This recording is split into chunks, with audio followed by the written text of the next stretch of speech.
Notorious bandit killer who was behind killings and kidnappings in Zamfara and Sokoto embraces peace. Welcome to the news and thank you for tuning in to listen. Bandit kingpin Bello Turji, who was behind several killings and kidnappings in Shinkafi, Sabon Beni and Isa in Zamfara and Sokoto State, has embraced the peace initiative of the Zamfara State government as part of the effort to end the insecurity challenges in the northwest region. The Deputy Governor of Zamfara State, Senator Hassan Nasiha, said that the decision of Turji to shun banditry has brought about relative peace in the free local government that were experiencing serious cases of bandit attacks in the state. He said for the past 5 weeks, no violent clashes between the houses and the Fulanis have taken place in Shinkafi, Zumi and Beni Magaji local government areas of the state because of the dialogue between the two warring parties. In the report, which was made by Channels Television, he said that the committee set up by Zamfara State Governor Bello Matawali met with 9 bandit camps in the state and they were able to hear the concerns that were raised by the bandits. Speaking further, he said that Turji is now working with the state government to make sure that banditry is brought to end in the state and also ensure that peace and stability return to Zamfara. The report that the bandit kingpin Bello Turji has now embraced peace has been attracting mixed reaction from the members of the public. First of all, I don't even understand. I beg, not be people wait and say, there's not be this man when they talk say donkey before. I don't understand what's in the happen. I don't understand what's in the play for you. What will become of the families he has rendered homeless, motherless, fatherless, childless, wifeless, husbandless, brotherless, sisterless, and a host of other relatives? What will this family get out of all they have lost? You know, in this country, this is a welcome to Nigeria where bandits who kill people, that is the real terrorists, they are given care. They are given so much attention than even the people that we are survivors, they were victims of their activities. Now, what in Nigeria they do?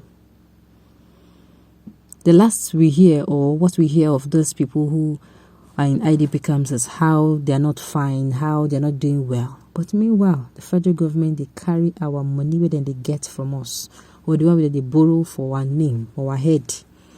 They use and they do these people cola. Wow. Please, if I may ask, isn't that the same bandit leader that granted interview to BBC and said that the government partakes in their business? If so, it means the man is saying the truth and there is something to cover. In another understand within they go on, say these people called the government actually have a hand in whatever is going on. I will keep repeating what late General Sani Abacha said. He said any insurgency of any country or nation that lasts for more than 24 or did it say even 48 hours, or I don't even think if he said 72 hours, that the government of that day has a hand in it. And if you look at Naim, the day the government decides that, see, this thing called banditry will end, I tell you, that day you start hearing the northerners saying they get themselves. Say security operatives don't they work as they're supposed to work. You say if you go hear them, northerners will come out and say they can now go to their farms. They will start saying some things. You will start hearing a news that is different from what you hear before. Army mob only take place in the southeast, while in the north they see and even negotiate with the bandits, terrorists and kidnappers. Exactly. They embrace peace with their armory still loaded. When I go collect water when you go bust. Election is around the corner. Maybe they want to use them as bodyguard, as they're using the Bobago in Imo. God is watching over the affairs of men, good and bad. My dear, this is so sad.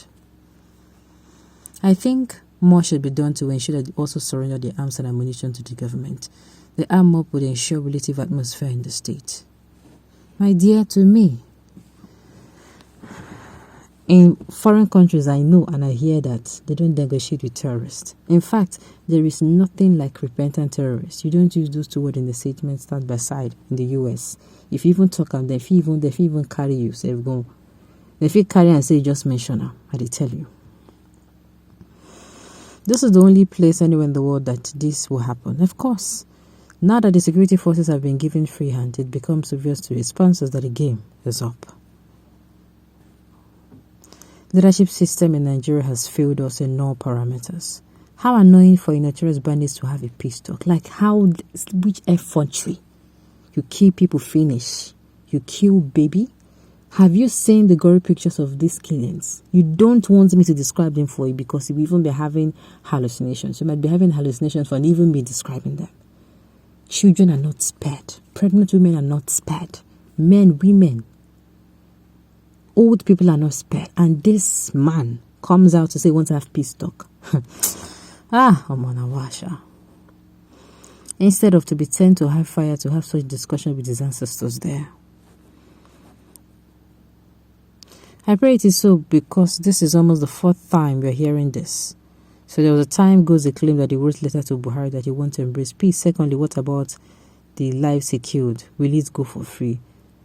Nigerians, all the Nigerian government is doing, to me, is spitting the corpses of those people who have looked out for them for a very long time. It is now that he will surrender when the Nigerian army started crushing them. Not lie, exactly. After all the killings and pains it cost people, he will now start living normally like nothing happened. It is not enough until he is killed. Tomorrow, another kingpin will still surface, knowing that at the end you can just renounce crimes and go back to being a free man. Exactly. That is what I've been saying. If had it been when those bandits started initially, the government did not even give them free chance. They kidnap people, the government make sure say those people then get out without them receiving 1 naira. They even kill them on top. The ones who escape, maybe then try another attack, then kill them on top, then die. Some of them die inside. They don't succeed. Do you think they will not get the message? They will get the message that this country is not for us. They will get the message. They will get the message clear that this man is certainly not going to for us. He wants to know the secret plan of the government and run back to his evil business. Mark my words today. After killing harmless innocent Nigerians. Exactly. I don't blame you. I blame the government that will listen to them. My dear, as for government matter, the matter don't tire me. There is more to this ZAMAFARA banditry than meets the eyes. While the South is busy exposing and killing warlords, ZAMAFARA and other nations said that busy protecting and to banning theirs for peace to reign. Something is not adding up. Something has not been adding up for a very long time. And it will not start adding up now. It will not. This chap is a known terrorist bandit who has killed a lot of Nigerian soldiers and civilians. Why isn't he being arrested? You are saying arrested. That is what I'm saying. The sight of him disgusts me to the point where, do you know how many people have sent to the great beyond? Leaving him walk free would be like spitting on the corpses of soldiers who have protected this country from such people. Alright, on this note, we've come to the end of the news. We'll say thank you for tuning in to listen. Until I come your way next